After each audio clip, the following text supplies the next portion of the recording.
Salut, c'est Jonathan, ton conseiller immobilier. Bienvenue dans cette nouvelle vidéo, quatrième vidéo de cette playlist de pourquoi tu ne vends pas ton bien immobilier. La phrase de trop, le fameux mot de trop qui va tuer ta vente. À tout de suite.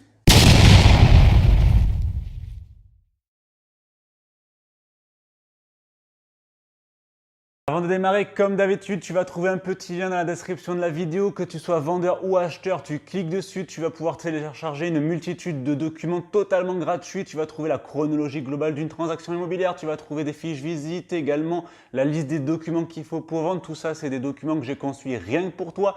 C'est pour t'aider, c'est cadeau.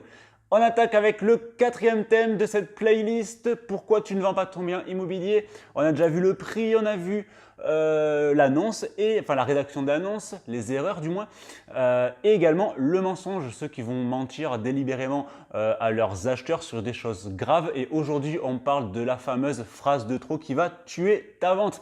Comme je le dis souvent, la bonne vieille expression marche aussi pendant la visite.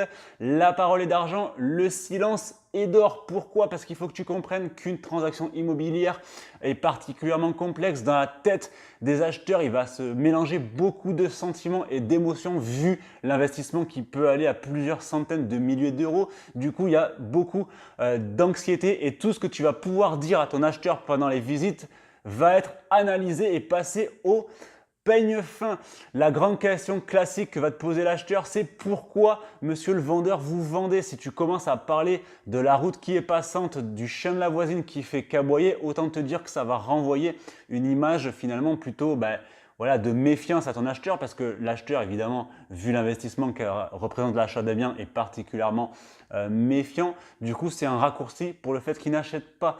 Lui, quand tu lui parles un petit peu de nuisance sonore, la dernière fois, j'ai assisté à une visite et le vendeur commence à dire à l'acheteur alors c'est vrai que quand les volets sont fermés, la route on n'entend pas trop, hein.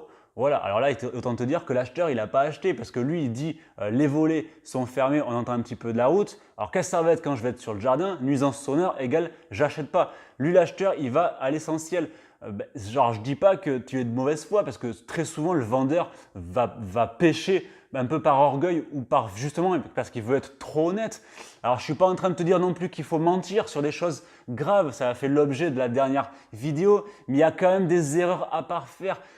Tout ce que tu vas dire va être vraiment analysé. C'est pareil, si tu commences à parler de ton super système d'alarme que tu lui montres la vidéosurveillance, l'acheteur dans sa tête, il va faire le raccourci. C'est vidéosurveillance, cambriolage, méfiance, j'achète pas. Tu vois ce que je veux dire?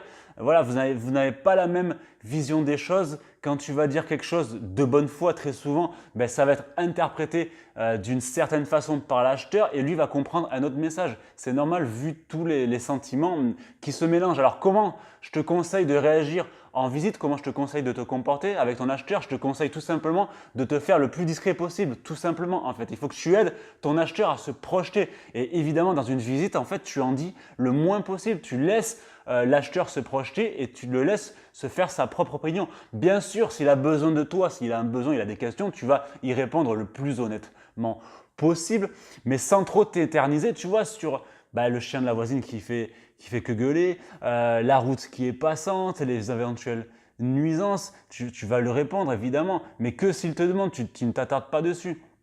Donc voilà, il faut vraiment que tu aides l'acheteur à se projeter. En gros, il faut que l'acheteur, les 20 premières secondes, il se sente chez lui. Et si tu es trop envahissant, moi je vois des vendeurs qui sont de véritables pipelettes pendant les visites, autant te dire que l'acheteur, ça va le saouler et il ne va pas acheter. Il faut que l'acheteur, il se sente chez lui. Voilà pour cette courte vidéo sur la phrase ou le mot de trop. Si tu as aimé cette vidéo, n'hésite pas à la liker et à la partager. N'hésite pas non plus à t'abonner à la chaîne, je t'invite.